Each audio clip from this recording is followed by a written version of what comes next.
श्री कृष्ण। हम आज की क्लास कृष्ण भगवान जी को ऑफर करते हैं। बहुत बहुत धन्यवाद कृष्ण भगवान, और हमारी गलतियों को माफ़ करें। हम कर रहे हैं श्रीमद् भागवतम, भागवत पुराण, है ना, या भागवत कथा बोल दीजिए। जो भागवत कथा जो हम एक एक श्लोका पढ़ेंगे भागवतम में, जो लिखा है भागवतम किताब में। तो हम अभी कर रहे हैं द्वितीय स्कंद, और हमारा चल रहा है छठा अध्याय। तो आज से आप लोग का होमवर्क है कि आप हिंदी का मीनिंग पहले से पढ़ के आएंगे। मैं यहाँ पे अभी समझाऊंगी, और हम श्लोका पढ़ेंगे ना, संस्कृत के श्लोका आखिर में करेंगे जब हिंदी का मीनिंग हो जाएगा। तो इसके पहले नारद जी पहुंचे थे अपने पिता ब्रह्मा जी के पास, और उनके मन में बहुत सारे सवाल थे। तो नारद जी ने पिताजी पिताजी करके सारे सवाल पूछे ना ब्रह्मा जी से। आप कौन हैं, आप कैसे इतना कुछ कर लेते हैं, अकेले हैं और सब कुछ आप करते हैं। ब्रह्मा जी निर्माण करते हैं, सब कुछ करते हैं। और नारद जी को लगा कि ब्रह्मा जी ही सबसे मुख्य भगवान है। पर फिर ब्रह्मा जी ने बताया कि नहीं, मेरे भी भगवान हैं, जो कि उनकी माया से सबको भ्रमित कर रखे हैं और सबको यही दिखाते हैं कि मैं ही सब करता धरता हूँ। पर ऐसा नहीं है, मैं उनकी ही इष्टा से, मतलब उनकी ही मर्जी से, उनकी ही इच्छा से निर्माण करता हूँ, है ना। ब्रह्मा जी का कार्य है निर्माण करना, उनका भी एक कर्म है निर्माण करने का। जैसे हम सबका कर्म है, अपना अपना कर्म है, सब कोई करते हैं, वैसे ही ब्रह्मा जी का। अब यहाँ पे आगे ब्रह्मा जी बता रहे हैं विराट स्वरूप की विभूतियों का वर्णन, है ना, जो वर्णन कि उसके इसके पहले ब्रह्मा जी ने बता दिया था कि ब्रह्मा जी के जो भगवान है वो कैसे आए, वो क्या है, और उन्होंने कैसे बनाया, है ना, सब कुछ। तो कृष्ण भगवान का सबसे पहला रूप है विराट स्वरूप, है ना, विराट पुरुष का, या विराट परमात्मा ले लीजिए। उनका सबसे पहला रूप वही है। उसके बाद उन्होंने समय के अनुसार और समय के अनुसार, काल के अनुसार उन्होंने फिर बहुत सारे रूप लिए, बहुत सारे अवतार लिए। पर सबसे पहला जब कृष्ण भगवान के मन में आई कि मैं अकेले से अनेक बनूं, तब उन्होंने गोला आकार लिया। उस गोले आकार में से निकले विराट पुरुष कृष्ण भगवान जी। यहाँ पे फिर बोल रहे हैं, बता रहे हैं कि ब्रह्मा जी कह रहे हैं कृष्ण भगवान जी के बारे में आगे कि अब आगे क्या, है ना। तो फिर उन्हीं विराट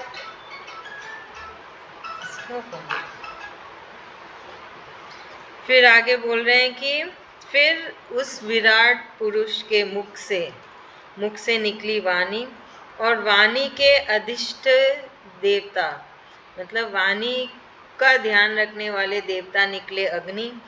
फिर अग्नि से निकले सातों छंद, जो कि मात्रा होती है। फिर उनके साथ निकले 7 धातु, अलग अलग धातु जो मेटल है।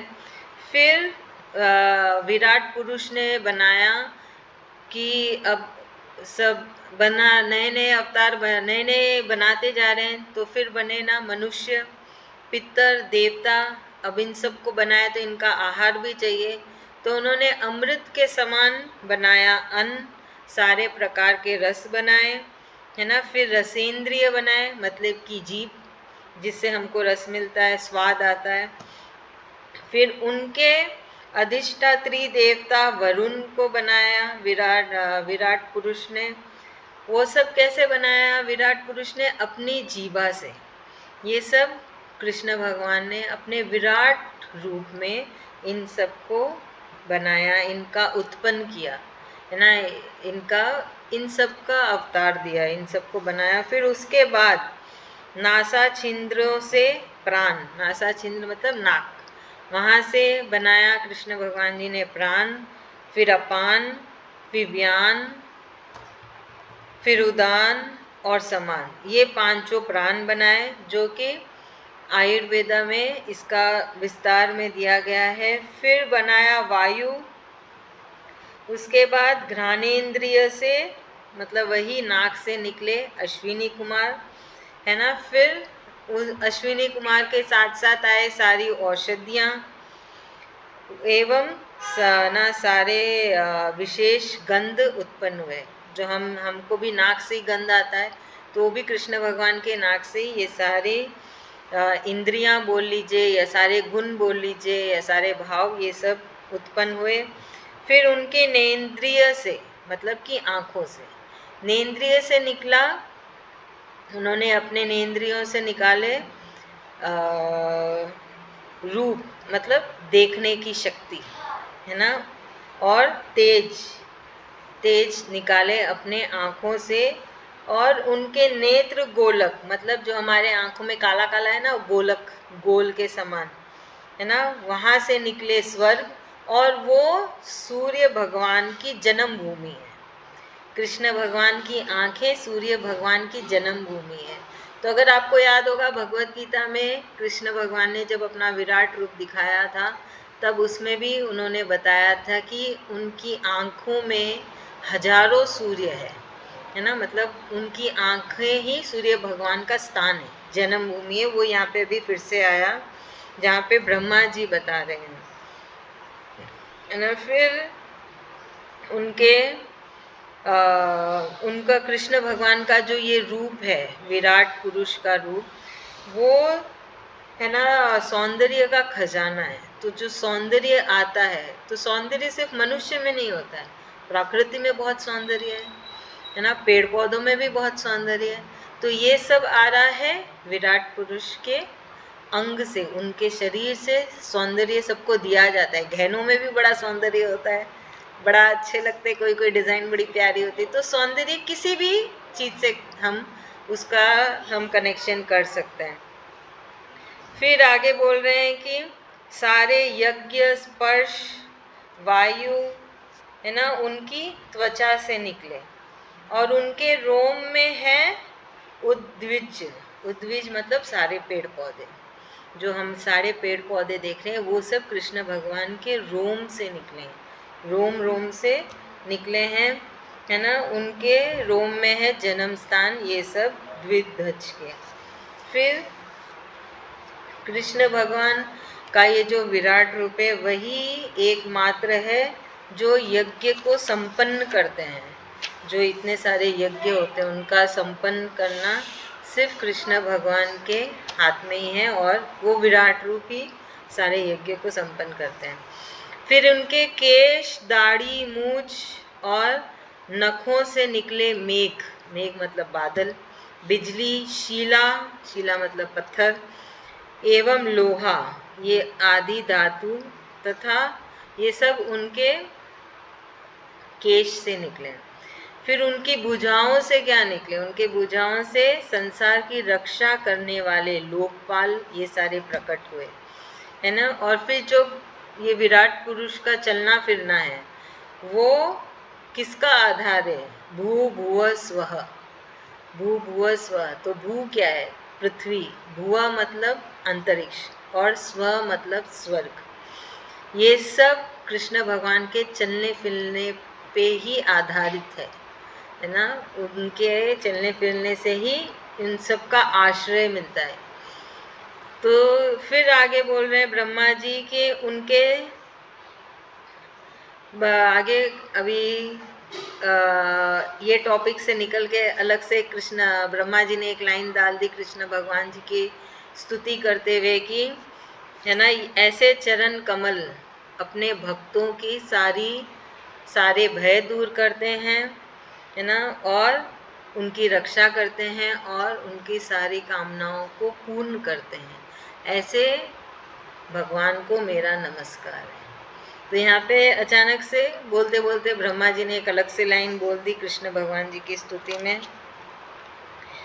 फिर आगे बोल रहे हैं कि विराट पुरुष का लिंग, वहाँ से निकला जल, वीर्य, सृष्टि, मेघ और प्रजापति के आधार पर उनकी जनेन्द्रिय में मेथु जनित आनंद का स्तोत्रम है।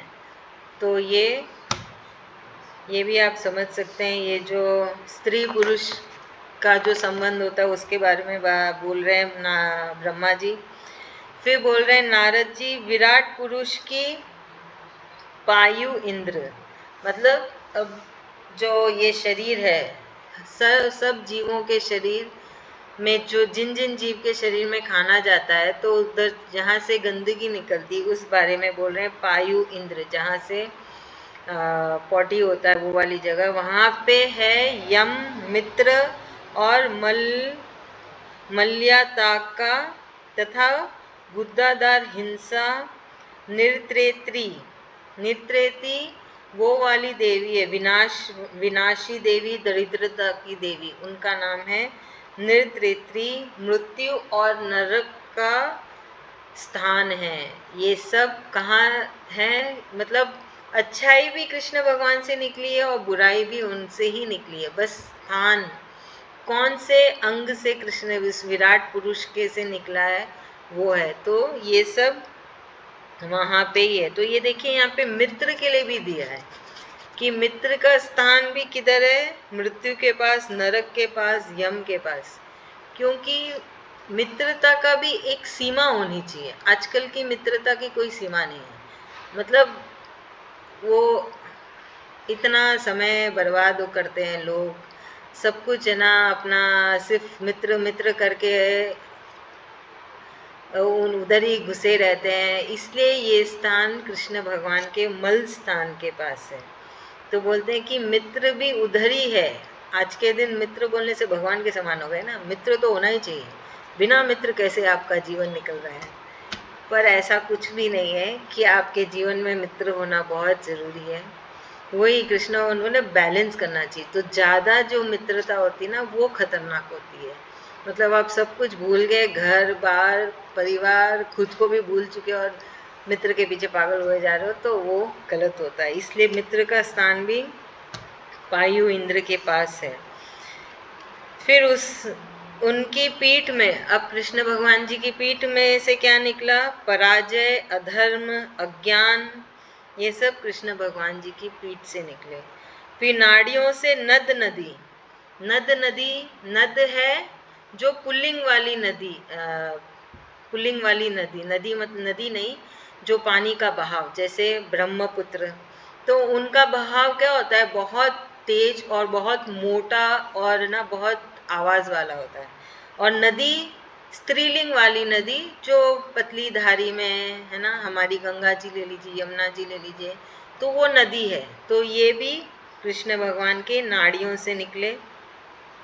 और हड्डियों से पर्वतों का निर्माण हुआ है ना। और उनके उदर में, मतलब पेट में हुई मूल प्रकृति और रस नाम की धातु, मतलब जल। रस किस में होता है? जल में होता है ना रस। तो वहाँ से समुद्र है ना, और समस्त प्राणी और उनकी मृत्यु भी कृष्ण भगवान जी के पेट में है, मतलब उदर में उनका निर्माण हुआ। फिर उनके हृदय में है जन्मभूमि, है ना। उनके हृदय ही मन की जन्मभूमि है। हम सबका मन कहाँ से आया? कृष्ण भगवान जी के हृदय से आया। फिर आगे ब्रह्मा जी बोल रहे हैं कि नारद, हम तुम, धर्म, सनकादि, शंकर, विज्ञान, अंतकरण। अंतकरण मतलब हमारा जो कॉन्शियसनेस है, मतलब हमारे अंदर जो है ना परमात्मा बैठे हुए, वो हमारा कॉन्शियसनेस बोलते ना कि तुम्हारे अंदर की आवाज़ क्या बोलती है, वो है अंतकरण। सबके सब विराट पुरुष के चित्त के आश्रित है। मतलब हम सब विराट पुरुष के ऊपर ही निर्भर है। जैसा वो बोलेंगे वैसा ही हम करेंगे। हम में कौन देता है ये आप लोग में प्रेरणा कहाँ से आ रही है कि हम गीता भी पढ़ ली, अब हमको भागवतम भी पढ़नी है? कहाँ से आ रही है वो इच्छा? कहाँ से आ रही है? दिमाग में कहाँ से आ रहा है वो, है ना, विचार कैसे आ रहे हैं? वो कृष्ण भगवान जी दे रहे हैं, है कि नहीं? क्यों आप लोग के अंदर नहीं आ रहा है कि अरे चलो कौन करेगा, आराम करते हैं या कहीं घूमते हैं, ये कहीं और चलते हैं या किधर और पार्टी करते हैं? क्यों नहीं आ रहा वो? तो यही बोल रहे हैं यहाँ पे ब्रह्मा जी कि हम सब इस विराट पुरुष के ऊपर ही हमारा आश्रित है, हम उनके ऊपर ही हमारी सारी डोर उनके हाथ में ही है, जैसा वो चाहेंगे हम वैसा ही करेंगे, है ना। तो वो बोल रहे हैं कि ये तो कुछ नहीं है, हम तुम सबको ही, मतलब ब्रह्मा जी, नारद जी, है ना, सब हम तो उन लोग को भगवान मानते हैं, सबसे बड़े भगवान, सबसे मुख्य भगवान बोलते हैं। फिर ना ब्रह्मा जी बोल रहे हैं कि कहाँ तक गिना है ना, कितना गिना है, मैं, तुम, तुम्हारे बड़े भाई सनकादि, शंकर, देवता, दैत्य, मनुष्य, नाग, पक्षी, मृग, रेंगने वाले जंतु, गंधर्व, अप्सराएं, यक्ष, राक्षस, भूत, प्रेत, सर्प, पशु, पितर, सिद्ध, विद्याधर, चारण, वृक्ष, नाना प्रकार के जीव जो आकाश, जल और स्थल में रहते हैं, ग्रह, नक्षत्र, केतु, तारे, बिजली, बादल, ये सब के सब विराट पुरुष ही है ना, सब के सब वही है। वही जो भगवत गीता में कृष्ण भगवान जी ने बोला, सब कुछ मैं ही बनाता हूँ, सब जगह पे मैं हूँ, और सब कुछ मुझसे ही आता है और मुझ में ही आके समा जाता है। निर्माण मैं करता हूँ, चलाता मैं हूँ, और ख़त्म भी मैं ही करता हूँ, पर मैं नहीं कर रहा हूँ। उन्होंने बहुत सारे भगवान को बना दिए, तुम्हारा ये काम है, तुम्हारा वो काम है, तुम्हारा ये काम है। जैसे अभी एक कंपनी में एक इंसान ने बनाया, वो बॉस हुआ, तो वो थोड़ी सारे काम करता है। फिर उसने अपने अंडर कितने सारे लोगों को रखा कि तुम माल खरीदोगे, तुम माल बनाओगे, तुम माल बेचोगे, तुम ध्यान रखोगे कि सारा काम हो रहा है ना ध्यान से। वैसे ही ये कृष्ण भगवान ने ऐसे बहुत सारे भगवान, देवी देवता सब कुछ बनाए। तो देखिए यहाँ पे अच्छे भी, देवी देवता भी, राक्षस भी, सब में कृष्ण है ना। कृष्ण भगवान ने क्या बोला, जो भी जीव इस धरती में, सब में मैं हूँ, मेरा एक छोटा सा अंश हर एक जीव में। ब्रह्मा जी भी वही चीज बोल रहे हैं यहाँ पे कि सब और कुछ नहीं है, सब कृष्ण ही है, बस अलग अलग रूप में है, अलग अलग भाव में, अलग अलग विचार में, कोई अच्छे के रूप में, कोई बुरे के रूप में है, सब कृष्ण ही और कुछ नहीं है ना। फिर यह संपूर्ण विश्व जो कुछ भी था, है या रहे होगा, सब को वह घेरे हुए हैं, और उनके अंदर यह विश्व उसके केवल 10 उंगली के परिमाण ही स्थित है। मतलब अब बोल रहे हैं कि ये जो भी है, जो भी था, है और रहेगा, सब कृष्ण ही है, या विश्व पुरुष ही है, या विराट पुरुष ही है। और वो कितने हैं, मतलब कितना बड़ा है ये सब, बोल रहे हैं कि कृष्ण भगवान की 10 उंगलियों जितने ही हैं। ये 10 उंगलियां हमारी जो दिख रही है, उतने में ये सब कुछ समाया हुआ है। तो अब इसका उन्होंने नापतोल कैसे किया, उसके लिए ब्रह्मांड के 7 आवरणों का वर्ण करते हुए, है ना, वेदांत में ऐसा माना गया है कि पृथ्वी से 10 गुना है जल, जल से 10 गुना है अग्नि, अग्नि से 10 गुना है वायु, वायु से 10 गुना है आकाश, आकाश से 10 गुना है अहंकार, अहंकार से 10 गुना है महातत्व, महातत्व से 10 गुना है मूल, है ना, महातत्व से 10 गुनी है मूल प्रकृति। और वह प्रकृति भगवान के केवल एक पद में ही है, मतलब एक पांव में ही ये सब कुछ समाया हुआ है। तो इस प्रकार के भगवान की महत्ता प्रकट की गई है, और यह दशांगुलन न्याय कहलाता है। तो इस गणित को, ये जो गणित किया गया है, इसको कहा जाता है दशांगुलन न्याय। तो देखिए, हम तो एक पृथ्वी देख रहे हैं, तो ये जो एक पृथ्वी से 10 गुना जल है, वो भी समुंदर हम देखते हैं। फिर समुंदर से 10 गुना अग्नि, वो अग्नि धरती के अंदर है, धरती के सबसे नीचे है वो अग्नि, है ना। अगर आप विज्ञान में देखेंगे तो धरती के नीचे आग उबल रहा है, तो वो यहाँ पे दिया हुआ है। फिर वायु, वायु तो सब जगह चलती, धरती पे भी चलेगी, समुंदर के ऊपर भी चलेगी, इसलिए उससे भी डबल, उससे भी बहुत ज़्यादा वायु है। फिर आकाश, आकाश भी सब जगह पे है ना। हमें तो सिर्फ धरती में दिख रहा है, पर धरती के बाहर भी आकाश है कि नहीं। फिर आकाश से 10 गुना है अहंकार, फिर महतत्व, फिर है ना मूल प्रकृति। तो ऐसे है। तो है ना, ये भी माना जाता है कि ये जो हमारी पृथ्वी है, ऐसे बहुत सारे हैं। और ऐसा नहीं सिर्फ पृथ्वी पे जान है, और भी बहुत सारे अंतरिक्ष में गोल आकार में है ना, पृथ्वी के समान छोटे या बड़े हैं, जहाँ पे जान है, जीव है, पर हम लोग को पता नहीं चल रहा है। विज्ञान तो बहुत कोशिश कर रहे हैं पहुंचने की, पर मनुष्य अभी तक उधर तक पहुंच नहीं पाया है। और यहाँ पे ब्रह्मा जी भी उसी बारे में बात कर रहे हैं। फिर आगे ब्रह्मा जी बोल रहे हैं कि अभी ब्रह्मा जी सूर्य भगवान का एग्जाम्पल उदाहरण दे रहे हैं कि कैसे सूर्य भगवान पहले अपने मंडल को प्रकाशित करते हैं, फिर उसको प्रकाशित करते हुए बाहर भी प्रकाश फैलाते हैं। वैसे ही पुराण पुरुष परमात्मा है ना भी संपूर्ण विराट विग्रह को प्रकाशित करते हुए उनके बाहर भीतर, अपने अंदर भी और अपने बाहर भी सर्वत्र एक रस प्रकाशित कर रहे हैं। तो ना यहाँ पे कृष्ण भगवान के लिए ब्रह्मा जी ने सूरज भगवान का भी एग्जाम्पल दिया। तो इस अध्याय में ब्रह्मा जी सूरज भगवान को लेकर कृष्ण भगवान के बहुत सारे एग्जाम्पल देंगे। फिर आगे बोल रहे मुनिवर, नारद जी को बोल रहे मुनिवर, जो कुछ भी मनुष्य क्रिया करता है या संकल्प बनाता है, उससे परे हैं कृष्ण भगवान, है ना, उससे परे हैं, उसमें बंधे हुए नहीं हैं। मनुष्य कुछ भी करे, चाहे वो जो 3 गुण में मनुष्य बंधा हुआ है, और वो 3 गुण को अपना के ही कृष्ण भगवान ने सारा निर्माण किया है और कर रहे हैं, पर कृष्ण भगवान इस 3 गुणों में नहीं फंसे, वो उससे परे हैं, है ना। और अमृत एवं अभ्यपद, अभ्यपद मतलब मोक्ष के स्वामी है कृष्ण भगवान, मोक्ष के भगवान है कृष्ण भगवान।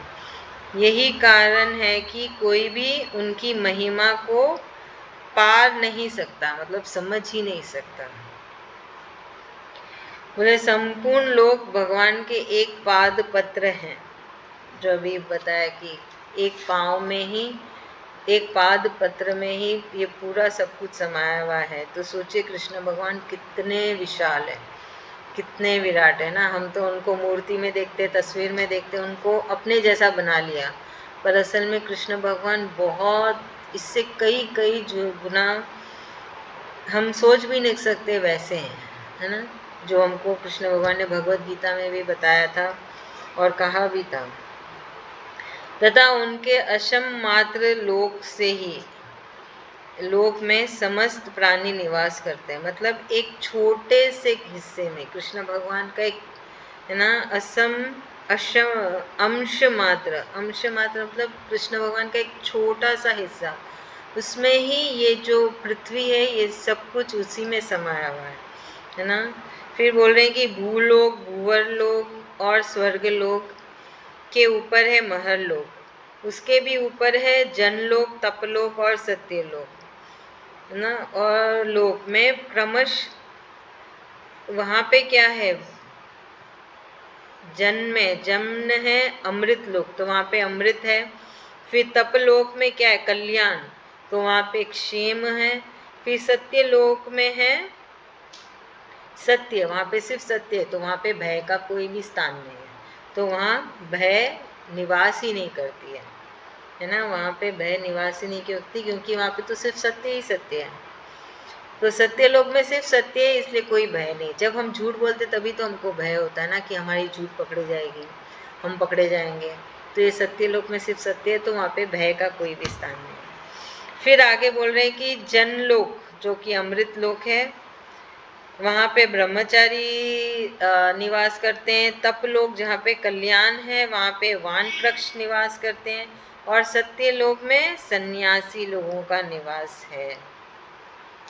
पर पृथ्वी में जहाँ पे ब्रह्मचार्य नहीं है, वहाँ पे गृहस्थ वाले निवास करते, जैसे हम गृहस्थी वाले हैं, है ना। तो हम भूलोक में निवास करते, जो कि है पृथ्वी।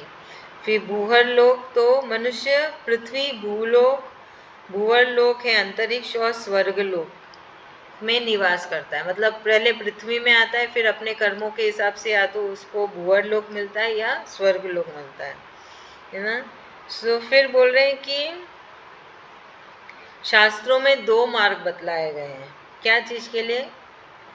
मोक्ष के लिए। तो वो क्या है? अविद्या रूप, जो कि है कर्म मार्ग, फिर जो सकाम पुरुषों के लिए है, और दूसरा है उपासना रूप, जो है विद्या मार्ग, जो निष्काम उपासक कारों के लिए है। तो सकाम पुरुष कौन है? जो बंधे हुए हैं, है ना, जिनको बहुत सारी आशा होती है कि मैंने ये किया तो उसके बदले मुझे क्या मिलेगा। वो जो सांसारिक चीजों में उलझे हुए हैं, बंधे हुए हैं, जिनको बहुत सारी कामनाएं होती है, इच्छाएं होती है, वो उनके लिए है विद्या रूप कर्म योग, कर्म मार्ग। और ये उपासना रूप विद्या मार्ग है निष्काम लोगों के लिए, मना मतलब जो निस्वार्थ है, बस हमको हमारा काम करना है, हम कर रहे हैं, इसके बदले क्या मिलेगा हमको उससे मतलब नहीं है, हमको सिर्फ कृष्ण कृष्ण करना है, हमको कृष्ण की प्राप्ति चाहिए। तो वो कैसे मिलता है? विद्या से। तो इसलिए विद्या मार्ग है। सो बोल रहे हैं कि उत्तर मार्ग से यात्रा करता है, किंतु पुरुषोत्तम भगवान दोनों के ही आधारभूत हैं। दोनों ही मार्ग कृष्ण के पास ही जाते हैं। कर्म योग करके भी आप पहुंच सकते हो, जो कि सीता मैया के पिताजी पहुंचे थे, है ना, कर्म करके, और या तो विद्या मार्ग करके, विद्या लेके, और सब परे होके, मतलब आप सिर्फ अपने कर्म पे फोकस कर रहे हो, आपको कोई बदले में ये चाहिए वो चाहिए, ऐसा सब कुछ नहीं है।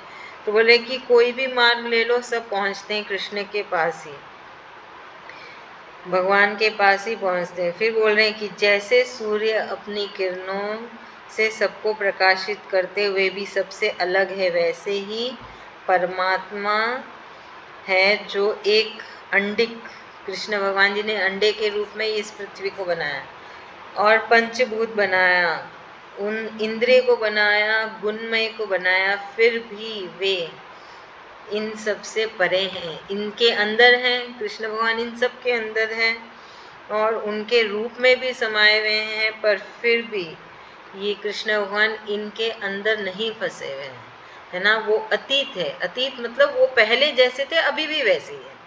इन सब का निर्माण करने से पहले जैसे थे कृष्ण भगवान, अभी भी वैसे हैं। चाहे अभी वो हर चीज में है, इस पृथ्वी में है, कर्म के अंदर है, विद्या में है, सब में कृष्ण समाये हुए, पर वो बंधे हुए नहीं, उसमें फंसे नहीं है, वो अतीत ही है, जैसे पहले थे वैसे ही। फिर आगे ब्रह्मा जी बोल रहे हैं कि जिस समय, है ना, देखिए बड़ा इंटरेस्टिंग है, जिस समय इस विराट पुरुष के नाभि कमल से मेरा जन्म हुआ, तो कितनी बार बोल दिया ब्रह्मा जी की मुझे बनाने वाले विराट पुरुष श्री कृष्ण ही है, आगे और भी आएगा।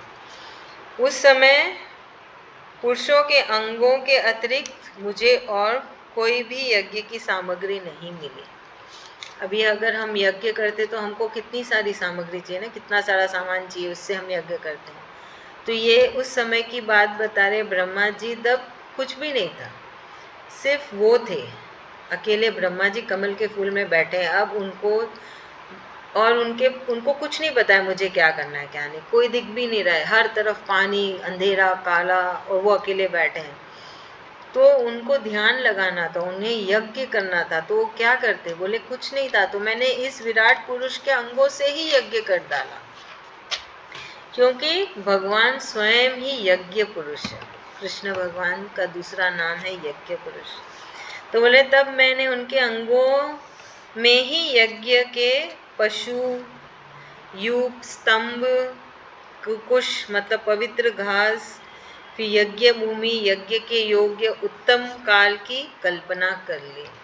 तो ऐसा नहीं उन्होंने कृष्ण भगवान के अंगों को निकाल निकाल के यज्ञ में डाला, उन्होंने कल्पना की, उन्होंने अपने ध्यान में यज्ञ कर लिया, इतना ध्यान लगाया कि उन्होंने कल्पना की उनके कृष्ण भगवान के ही अंग से निकल रहे हैं यज्ञ की एक एक वस्तुएं, और वो यज्ञ कर रहे हैं, है ना। तो उन्होंने कल्पना की। फिर अभी नारद जी को बोल रहे हैं ऋषि श्रेष्ठ, मतलब सब ऋषियों में से वो श्रेष्ठ। यज्ञ के लिए आवश्यक पात्र वस्तुएं जौ, चावल, औषधि, धृत, घी आदि स्नेह पदार्थ, छह रस, लोहा, मिट्टी, जल, ऋक, यजुर्वेद, सामवेद, चातुर्होत्र, यज्ञों के नाम, मंत्र, दक्षिणा, व्रत, देवताओं के नाम, पद्धति, ग्रथ, संकल्प, तंत्र, अनुष्ठा की रीति, गति, फल, मति, बुद्धि, श्रद्धा, प्रायश्चित और समर्पण, ये समस्त यज्ञ सामग्री मैंने विराट पुरुष के अंगों से ही इकट्ठा की, है ना। उनके कृष्ण भगवान से ही लिया और उनके लिए ही यज्ञ कर लिया। कृष्ण भगवान को ही प्रश्न करने के लिए यज्ञ कर लिया। तो इस प्रकार विराट पुरुष के अंगों से ही सारी सामग्री संग करके मैंने उन्हीं सामग्रियों से उन यज्ञ स्वरूप परमात्मा का यज्ञ के द्वारा यजन किया।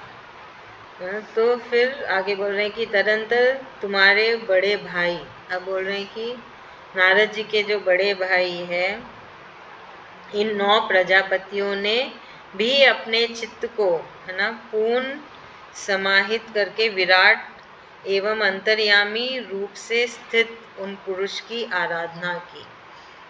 अंतर्यामी कौन है? जो हर जीव के हृदय में बैठे कृष्ण भगवान। कृष्ण भगवान हर जीव के हृदय में अंतर्यामी के रूप में बैठे हैं।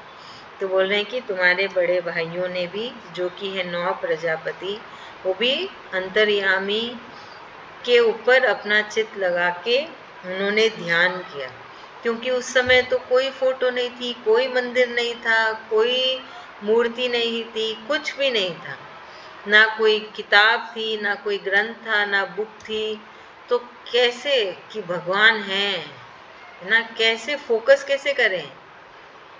तो उन्होंने अपने हृदय में बैठे हुए अंतर्यामी पे ध्यान लगाया और उनकी आराधना की। तो इसके पश्चात समय समय पर मनु, ऋषि, पितर, देवता, दैत्य, मनुष्य ने यज्ञों के द्वारा भगवान की आराधना की। ये बोले नारद, संपूर्ण विश्व उन्हीं भगवान नारायण में स्थित है। सब कुछ, ये जो सब कुछ जो भी हमको दिखता है, वो सब कुछ कृष्ण भगवान में स्थित है, जो स्वयं तो प्राकृत गुणों से रहित है, परंतु सृष्टि के प्रारंभ में माया के द्वारा बहुत से गुण ग्रहण कर लिए, है ना। कि सृष्टि बनाने के लिए इस नारायण भगवान ने बहुत सारे गुण ग्रहण किए, सिर्फ सृष्टि बनाने के लिए। पर वो उन्होंने अपने अंदर नहीं डाला, उसको अपने में नहीं डाला, बस स्वीकारा ये सृष्टि बना रहे, है कि नहीं। जैसे कि अभी उसके लिए क्या उदाहरण नहीं पता। फिर उसके बाद बता रहे हैं कि उन्हीं की प्रेरणा से मैं इस संसार की रचना करता हूँ। ब्रह्मा जी फिर से बोल रहे हैं कि नारायण की प्रेरणा से, उन्हीं के अधीन होकर रुद्र इसका संहार करते हैं। तो रुद्र है शिवजी, शिवजी का दूसरा नाम भी रुद्र है। फिर आगे बोले वे स्वयं ही विष्णु के रूप से इसका पालन करते हैं, है। तो कृष्ण भगवान ही विष्णु का रूप धारण करके पालन कर रहे हैं। फिर क्योंकि उन्होंने सतोगुण, रजोगुण और तमोगुण तीनों शक्तियों को स्वीकार कर रखी है, तो इसलिए उन्होंने विष्णु का रूप धारण किया और वो सबका लालन पोषण कर रहे हैं। फिर बोल रहे हैं ना ब्रह्मा जी नारद जी को, बेटा जो कुछ तुमने पूछा था उसका मैंने उत्तर दे दिया, है ना। भाव या भाव से, कार्य कारण से ऐसी कोई भी वस्तु नहीं है जो भगवान से भिन्न है, मतलब उनसे अलग नहीं है कुछ भी, सब कुछ उनसे ही आई है, सब कुछ भगवान ने ही बनाया, उनके ही रोम रोम से, अंग अंग से सारी चीजें निकली, चाहे वो अच्छी हो चाहे वो बुरी हो। फिर बोल रहे हैं ब्रह्मा जी, प्यारे नारद, ये प्रेम पूर्ण एवं उत्कंठित हृदय से भगवान मैं भगवान के स्मरण में मगन रहता हूँ। मतलब ब्रह्मा जी अब अपने लिए बता रहे हैं कि वो है ना बड़े ही उत्सुकता से, ऐसे नहीं कि जबरदस्ती, बड़े है ना, वो बड़े जो होते हैं ना एक्साइटमेंट, अभी कोई आने वाला है अपने घर में, कोई अपना, जैसे भी गर्मी की छुट्टियां चल रही तो सब अपने अपने मायके जाती है, तो फिर कैसे जो जाते हैं मायके तो मायके वाले कैसे बड़े उत्सुकता से बैठे रहते हैं ना कि हाँ आने वाले हैं, बच्चे आएंगे, बेटी आएगी। वैसे ही ब्रह्मा जी बोल रहे हैं कि मैं बड़े उत्सुकता से और प्रेम से हर पल हर घड़ी नारायण विराट पुरुष के ध्यान में बैठा रहता हूँ, है ना, उसमें मैं मगन रहता हूँ। ऐसा नहीं कि बोर हो रहा हूँ कि मज़ा नहीं आ रहा, बोले मगन रहता हूँ, मस्त रहता हूँ उनमें ही। और क्यों बोलते कि इससे मेरी वाणी कभी असत्य नहीं बोलेगी, मेरा मन कभी असत्य संकल्प नहीं करेगा, और मेरी इंद्रियां कभी भी मर्यादा का उल्लंघन नहीं करेगी। मैं कोई भी गलत, है ना, गलत रास्ते पे नहीं जाऊंगा।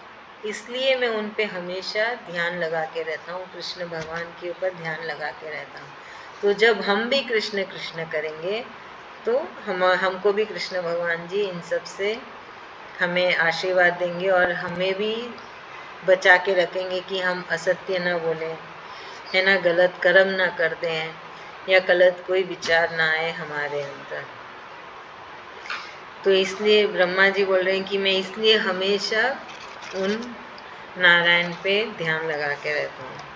फिर आगे ब्रह्मा जी बोल रहे हैं कि मैं वेद मूर्ति हूँ, मतलब ब्रह्मा जी साक्षात वेदों के स्वरूप है ना, वो सारे वेद उनमें ही समाये हुए हैं।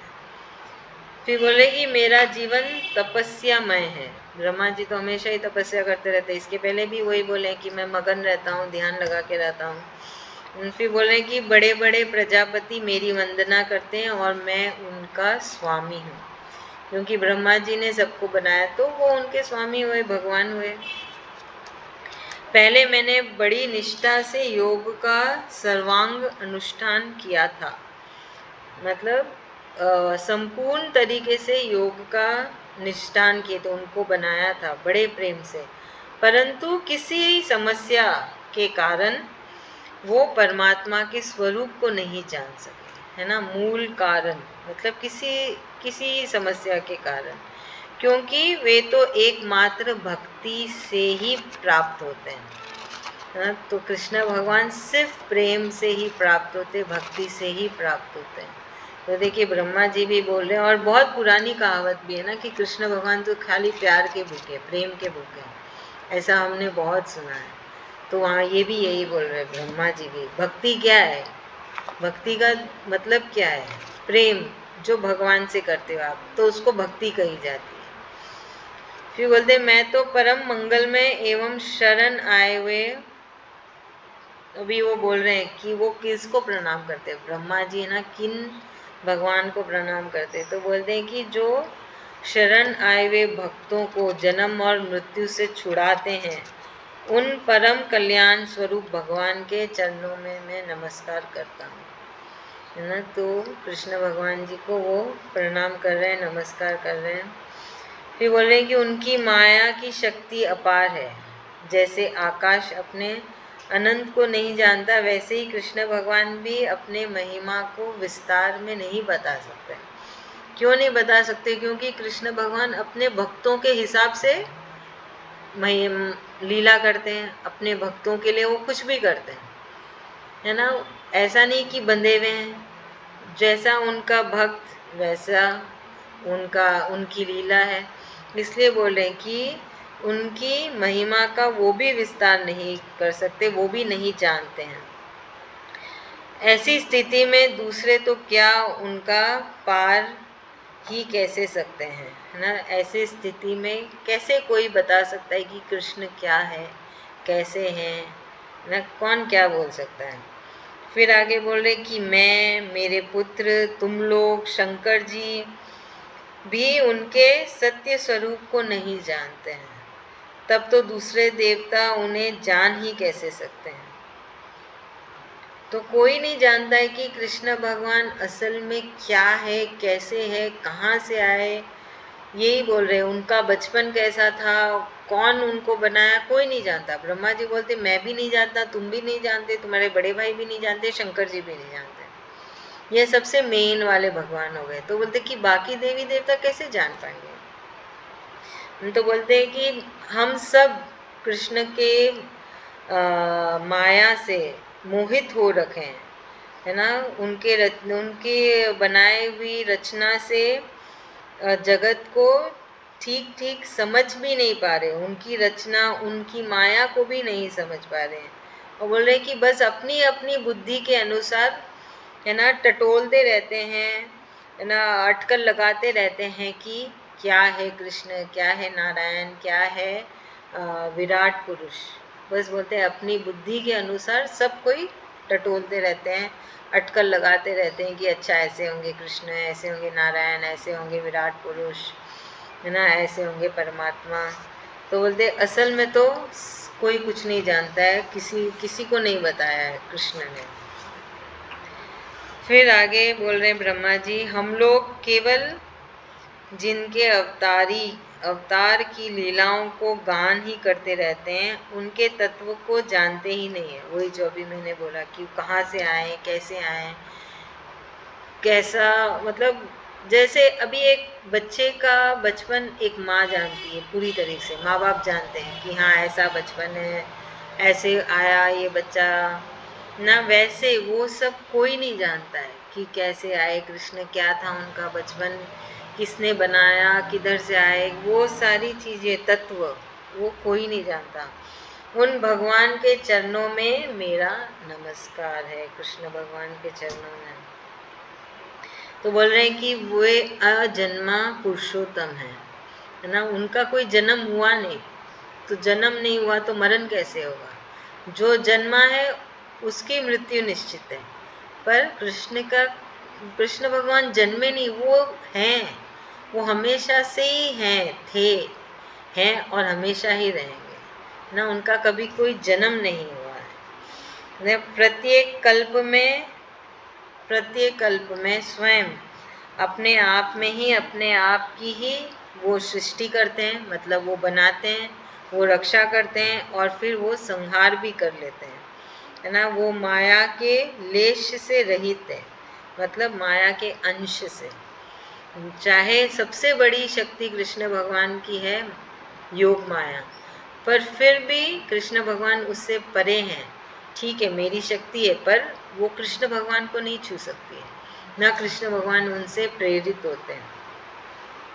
केवल ज्ञान स्वरूप हैं और अंतरात्मा के रूप में एक रस स्थित है ना। कृष्ण भगवान ज्ञान स्वरूप है और अंतरात्मा के एक रस से स्थित है, मतलब हर जीव के हृदय में वो अंतरात्मा के रूप में स्थित है। वे तीनों काल में सत्य एवं परिपूर्ण है, ना उनका आदि है ना अंत। वही जो अभी बोला था कि ना उनका जन्म हुआ ना उनका अंत, जन्म ही नहीं हुआ तो अंत कैसे होगा। तो वही ये चीज ब्रह्मा जी भी बोल रहे हैं। वे तीनों गुणों से रहित सनातन एवं अद्वितीय है ना। सनातन धर्म जो हम बोलते हैं ना, सनातन धर्म, तो वो सनातन है। फिर बोल रहे हैं कि नारद, महात्मा लोग जिस समय अपने अंतकरण, इंद्रिय और शरीर को शांत कर लेते हैं, अंतकरण मतलब अपने अंदर की भगवान को जब समझ लेते हैं, इंद्रियों को काबू में कर लेते और शरीर को जब शांत करते, तब उस समय उनको साक्षात्कार कृष्ण भगवान मिल जाते हैं, है ना। परंतु जो असत्य पुरुष है वो क्या करते हैं, वो उनको कृतों का जाल बिछाकर उनको ढक लेते हैं और उनको कभी भी कृष्ण भगवान के दर्शन नहीं होते हैं ना। फिर बोल रहे हैं कि परमात्मा का पहला अवतार है विराट पुरुष। देखिए यहाँ पे आ गया, ब्रह्मा जी बता रहे हैं परमात्मा का पहला अवतार है विराट पुरुष। उसके सिवा उसके बाद काल, स्वभाव, कार्य, कारण, मन, पंचभूत, अहंकार, तीनों गुण, इंद्रिया, ब्राह्मण शरीर, उसका अभिमानी, स्थवार, जंगम, जीव, सबके सब उन अनंत भगवान के ही रूप है।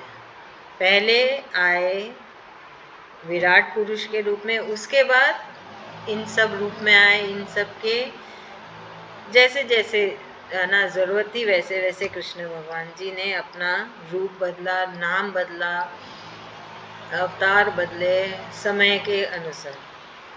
फिर आगे ब्रह्मा जी बोल रहे हैं कि मैं, शंकर, विष्णु, दक्ष आदि ये प्रजापति, तुम और तुम्हारे जैसे अन्य भक्तजन, स्वर्ग लोक के रक्षक, पक्षी लोक के राजा, मनुष्य लोक के राजा, नीचे लोक के राजा, गंधर्व, विद्याधर, चारणों के अधिनायक, यक्ष, राक्षस, सांप, नागों के स्वामी, महर्षि, पितृपति, दैत्येंद्र, सिद्धेश्वर, दानवराज और भी प्रेत, पिशाच, भूत, कुमांडल, जल जंतु, मृग, पक्षियों के स्वामी एवं संसार में और भी जितने वस्तुएं ऐश्वर्य, तेज, इंद्रिय बल, मनोबल, शरीर बल या क्षाम से युक्त हैं अथवा जो भी विशेष सौंदर्य, लज्जा, वैभव तथा विभूति से युक्त हैं, एवं जितनी भी वस्तुएं अद्भुत वर्ण वाली, रूपवान या अरूप है, वे सब के सब परमतत्वमय भगवत स्वरूपी है, मतलब ईश्वर। परम तत्वमय मतलब ईश्वर के ही रूप है। चाहे सुंदर हो चाहे सुंदर नहीं हो, चाहे अच्छा हो चाहे अच्छा नहीं हो, चाहे भगवान हो चाहे देवी देवता हो, चाहे मनुष्य हो चाहे पक्षी हो चाहे पेड़ पौधा, कुछ भी इस धरती पे जीव जो है सब कुछ कृष्ण से ही आए हैं, उनका ही एक रूप है ना। वही बोल रहे हैं यहाँ पे नारद जी, सबका नाम ले लिया, राजा ले लो, रंक ले लो, कोई भी ले लो। और आज के दिन हमारे राजा रंक नहीं होते, तो पॉलिटिशियन ले लो, अमीर ले लो, गरीब ले लो या मिडिल क्लास ले लो, कोई भी ले लो, सब कृष्ण से ही आते हैं। ये बोले कि नारद, इनके सिवा परम पुरुष परमात्मा के परम पवित्र एवं प्रधान लीला अवतार भी शास्त्रों में वर्णित है, मतलब लिखी गई है। उनका मैं अभी आगे के लिए बोल रहे, अगले चैप्टर है, उनका मैं क्रमश वर्णन करता हूँ, मतलब एक एक करके मैं सब कुछ तुम्हें बताऊंगा, है ना।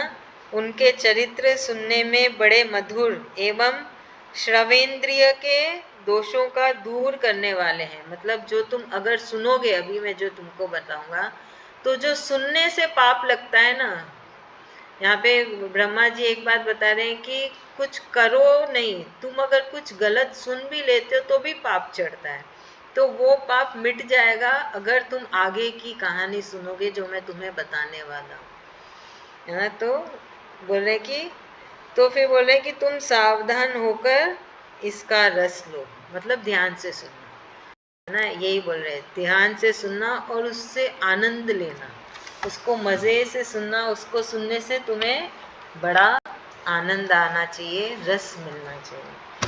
तो ये हो गई हमारी छठी अध्याय, 1 घंटा लग गया ना। इति श्रीमद् भागवते महापुराणे पारमहंस्यां संहितायां द्वितीय स्कंदे षष्ठोऽध्याय। हरि ओम तत्सत, हरि ओम तत्सत, हरि ओम तत्सत। धन्यवाद कृष्ण भगवान जी हमको समझाने के लिए, बताने के लिए, बहुत बहुत धन्यवाद।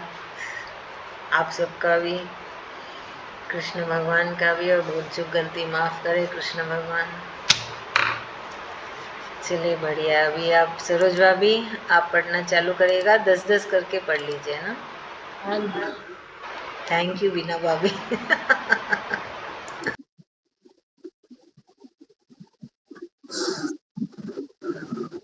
अथ षष्ठोऽध्यायः विराट स्वरूप की विभूतियों का वर्णन। ब्रह्म वाच वाचं बहिर्मुखं क्षेत्रं छन्दांसि सप्त चातुर्वः दिव्यकाव्यामृतान्नानां जिह्वा सर्वरसस्य च सर्वाशूनां च वायोश्च अन्नासे परमायत्ने आशुनोरुषधीनां च घ्राणो मोदप्रमोदयोः रूपाणं तेजसं चक्षुर्दिवः सूर्यस्य चक्षिणः कर्णो दिशां च तीर्थानां श्रोत्रमाकाशशब्दयोः तद्गात्रं वास्तु साराणं सौभगस्य च भजनम् त्वगस्य स्पर्शवायोश्च सर्वमेधस्य चैव हि रोमाण्युद्भिजतीनां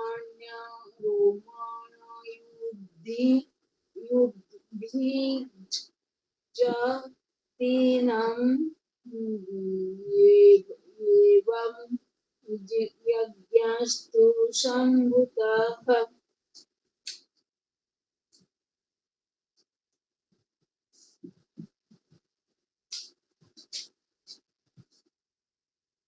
केशमकेशसमाश्रुणान्यस्यशीलालोहा भ्रविद्धुतं बहवो लोकोपालानो नं प्रायशः कर्मणाम् विक्रमो भूर्भुवः विश्वश्च क्षेमस्य शरणस्य च सर्वकाममोक्षापि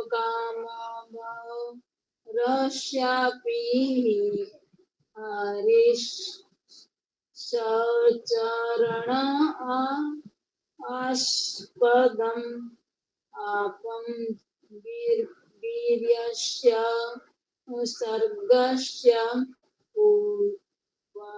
पर्जन्यस्य प्रजापतेः पुंसः शीशन उपस्थास्तु प्रजात्यानन्दनिर्वृतेः पायुर्यमस्य मित्रस्य परिमामुख्यस्य नारद हिंसाया निर्तृते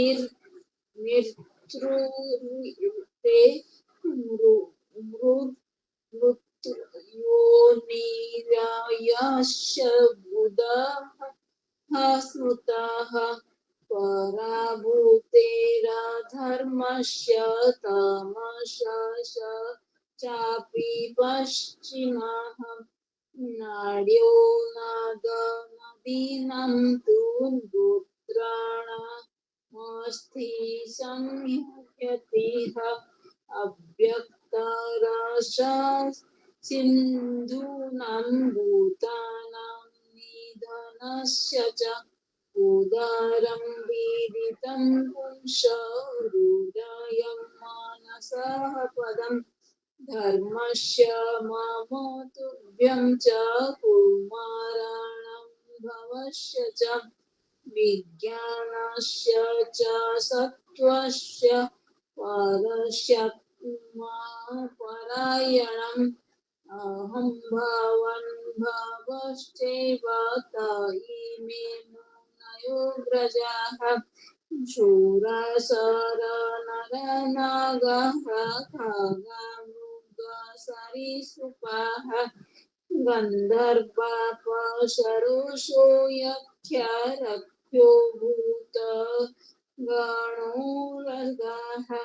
पशवः पितरः सिद्धो विद्याद्रग्रश्चारण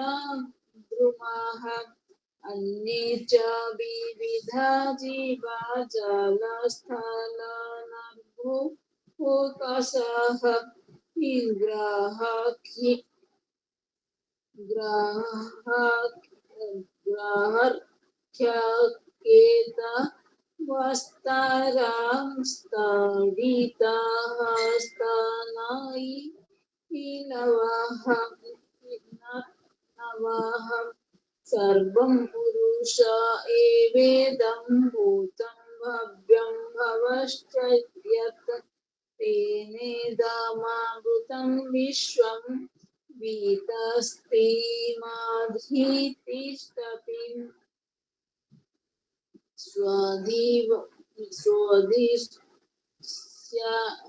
स्वदिशाणायं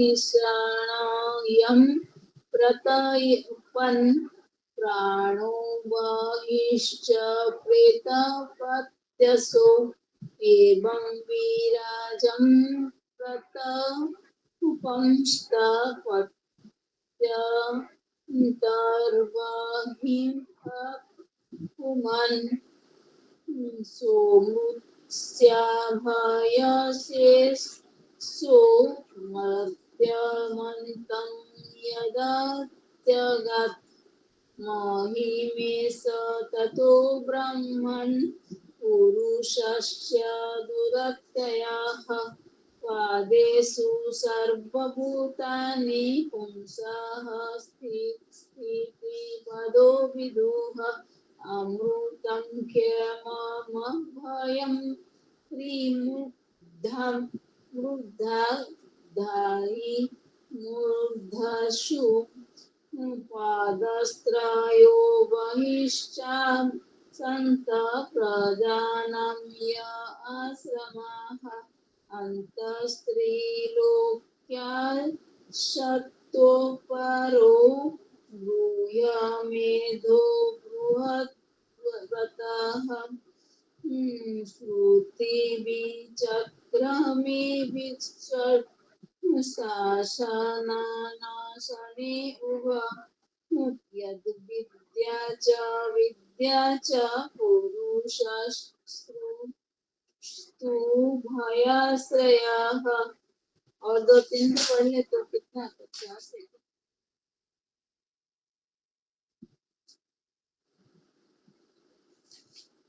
22 तक पढ़ लेते हैं, फिर बिना पढ़ लेंगे ना। और हाँ ठीक है। यस्मादण्डं विराट् यज्ञे भूतेन्द्रियगुणात्मकाः तद्द्रव्यमत्यगद्विश्वं गोभिः सूर्यम् इवातयप्तपन् यदास्य नालीना दहमासमात्मनः नाविदं यज्ञसम्भरन् पुरुषावयवाद्भुते। आप पढ़ लीजिए दीदी, ठीक पढ़ रहे हैं, भूल हो जा रहा है कहीं।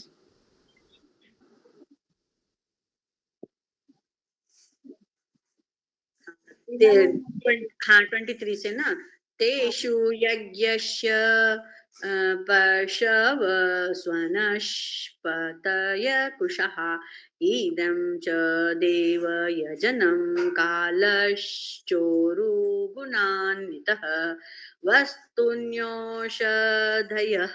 स्नेहा रसलोह मृदोचलं ऋचो यजोंषि सामानि चतुर्होत्रं च सत्तम नामधेयानि मन्त्राश्च दक्षिणाश्च व्रतानि च देवतानुक्रमकल्पः सङ्कल्पस्तन्त्रमेव च गतयो मतय श्रद्धायश्च तं समर्पणं पुरुषावयवैरेते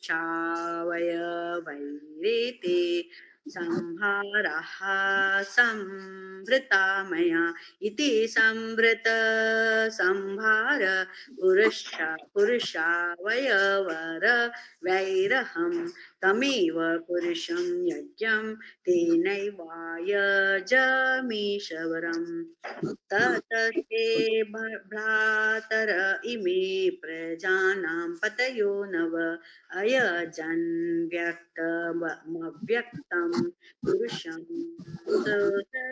माहितः ततश्च मनवकाले ईर्जिरेरिष योपरे पितरो विबुधा दैत्या मनुष्याः कर्तुभिर्विभुः नारायणे भगवती तदिदं विश्वमाहितं गृहीत्मायोरुगुणः सर्गादावगुणः स्वतः सुसृजामि तन्नियुक्तोऽहं हरो हरति द्वत्सः विश्वं पुरुषरूपेण परिपाति त्रिशक्तिधृक् इति तेभिहितं तात यथेदमनुपृच्छसि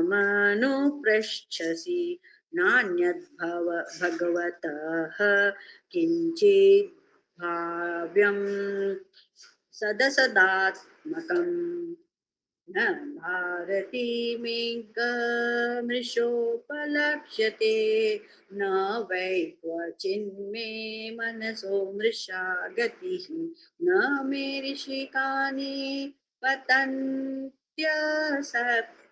सत्पथे यन्मे धृतोत्कण्ठयवता धृतो हरि सोऽहं समानान् यमयस्तपोमयः प्रजापतीनामभिवदन्तितः पतिः आस्थाय योगं निपुणं समाहित स्तं नाद्य गच्छं यत आत्मसम्भवः नतोऽस्म्यहं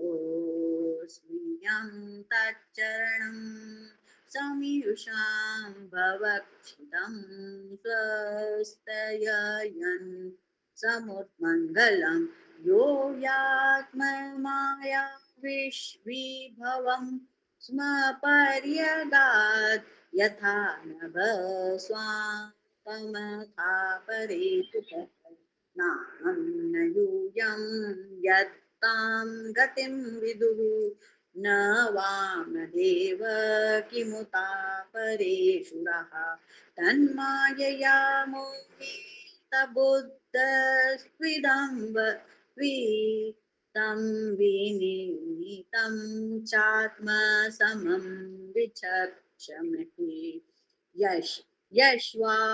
यस्यावतारकर्माणि गायन्ति ऋष्मदायः दादयः न यं विदन्ति तत्तवेन् तस्मै भगवते नमः स एष आद्य पुरुषः कल्पे कल्पे वृषत्यजः आत्मात्मन्यात्मनात्मानं संयच्छति च पातु च विशुद्धं केवलं ज्ञानं प्रत्यक्षं यग्वस्थितम् सत्यं पूर्णमनाभ्यन्तं निर्गुणं नित्यमद्भयं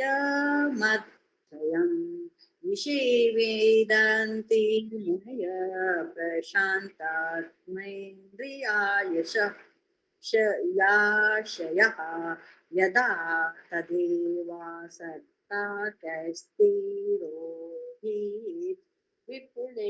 विपुलोत्तमम् ध्रुवतार पुरुष परस्य कालस्वभाव सदसन्मनश्च द्रव्यं विकारो गुणेन्द्रियाणि विराट स्वराट स्वास्तास्नु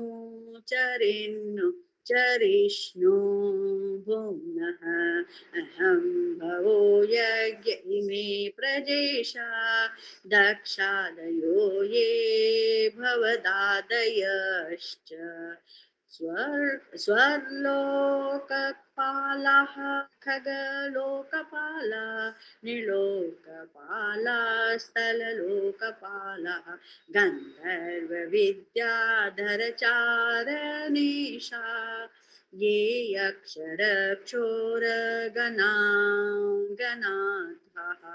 ये वारिशीना वृषभावृताना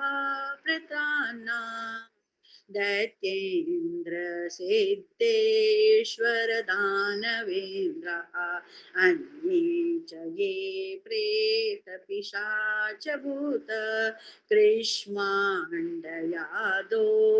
मृगपक्ष्यधीशः यत्किञ्च लोके भगवन्महस्व दोजः सहस्व बलवत् क्षमावत् श्रीविभूत्यात्मवद्भूतकारणं तत्त्वं परं रूपवदस्वरूपं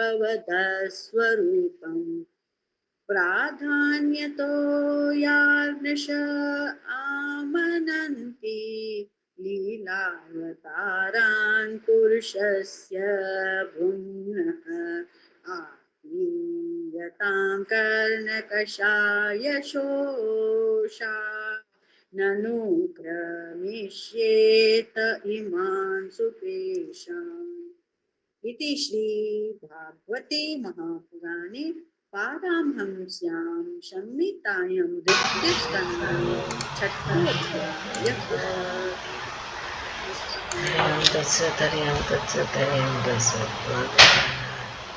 धन्यवाद कृष्ण भगवान जी का, धन्यवाद आप सबका। कृष्ण भगवान हमारी गलतियों को माफ करें और हमारे इस पूजा को, सत्संग को, यही प्रार्थना, गलती माफ कर दे भगवान। हमारे इस भागवत कथा को स्वीकारें और इसका फल सबको मिले। हम तो स्वीकार करते रहते हैं ना, बस अपना करते जाओ, भगवान को अर्पित करते जाओ, फिर भगवान तो स्वीकार करते ही है ना।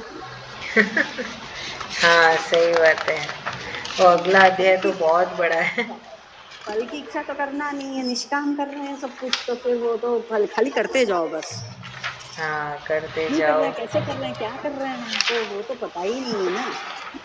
हाँ एकदम सही। हाँ बस कर रहे हैं, बस इतना मालूम है, अच्छा लग रहा है, कर रहे हैं बस। हाँ सही बात है, वो करा रहे हैं, हम कर रहे हैं और उनके लिए ही कर रहे हैं, बस कृष्ण भगवान के लिए कर रहे हैं। बस वही है, पार लगाने वाले वही हैं। हाँ पार लगाने वाले तो कृष्ण ही हैं। चलिए बहुत बहुत धन्यवाद, तो मिलेंगे। धन्यवाद दीदी, धन्यवाद। हाँ फिर मिलते हैं, बताते हैं। श्री कृष्णा श्री कृष्णा। पढ़ लीजिएगा, अगले अध्याय भी पढ़ लीजिएगा, हिंदी का मीनिंग। फिर कल अब तो कब होगा? शुक्रवार नहीं तो शनिवार, मैं बताती हूँ। हाँ ठीक, ओके। हाँ जी, धन्यवाद। श्री कृष्ण। नारायण नारायण। नारायण नारायण। श्री कृष्ण।